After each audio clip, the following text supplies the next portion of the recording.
और आज हमारे देश में ये क्लियरेंस मिलती है 75 डेज में। अब ये कैसे संभव हुआ कि इंडस्ट्री लगाने के लिए 4 क्लियरेंस की कई बार दिक्कत आती है। Environment clearance, CRZ clearance, wild life clearance और फॉरेस्ट क्लियरेंस। इसमें सारी फाइलें एक साथ नहीं चलती, सब हिंदुस्तान में फाइल एक दूसरे से बात नहीं करती। हम जो परिवेश पोर्टल लेकर के आए, जो परिवेश 2.0 लेकर के आए हैं, उसमें हमने आज कोई भी DFO बैठ करके किसी भी फाइल की, इसकी एनवायरनमेंट में क्या स्थिति चल रही है, फॉरेस्ट में स्थिति क्या चल रही है, वाइल्ड लाइफ में क्या स्थिति चल रही है, एक साथ देख सकता है। तो ये जो एक साथ काम करने का जो विषय है, इसको हमने आगे बढ़ाने की बात करी है। कुछ राज्यों में चीज़ें रुकती हैं क्योंकि राज्यों को ऊपर भेजना पड़ता है।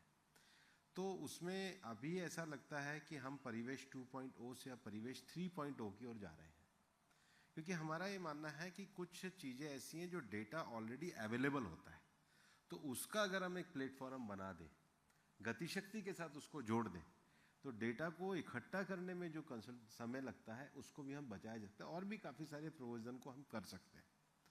लेकिन इन विषयों को हम लगातार आगे बढ़ाने का काम कर रहे हैं। हमारे 2 विषय हैं।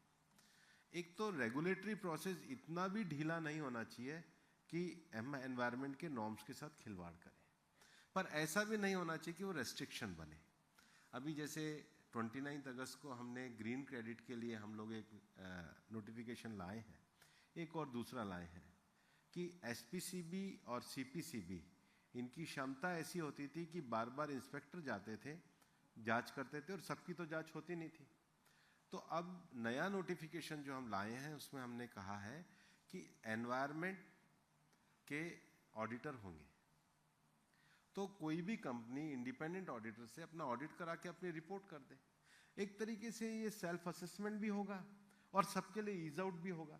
जिनकी रेगुलरिटी पाई जाएगी उनकी चेकिंग हो जाएगी।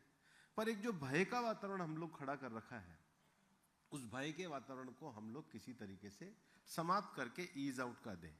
और इसलिए जो जनविश्वास बिल सरकार लेकर के आई है, उसमें इंडस्ट्री चलाने वाला आखिर देश में रोजगार दे रहा है, वो कोई क्रिमिनल एक्शन नहीं कर रहा है। तो हमने पूरे जनविश्वास बिल से सभी पॉलिसी स्तर पर जो विषय किसी के व्यक्ति के जीवन से संबंधित है, वहां तो क्रिमिनल एक्शन होना चाहिए, लेकिन जो बाकी के विषय हैं, जनरल रेगुलेटरी विषय हैं, वहां पर आप हर एक को सजा देकर जेल कर दोगे, ऐसे बिजनेस नहीं चलाया जा सकता है। सरकार पूरी तरीके से स्पष्ट है और ये हमारी नीति ही ईज ऑफ डूइंग बिजनेस की नीति है।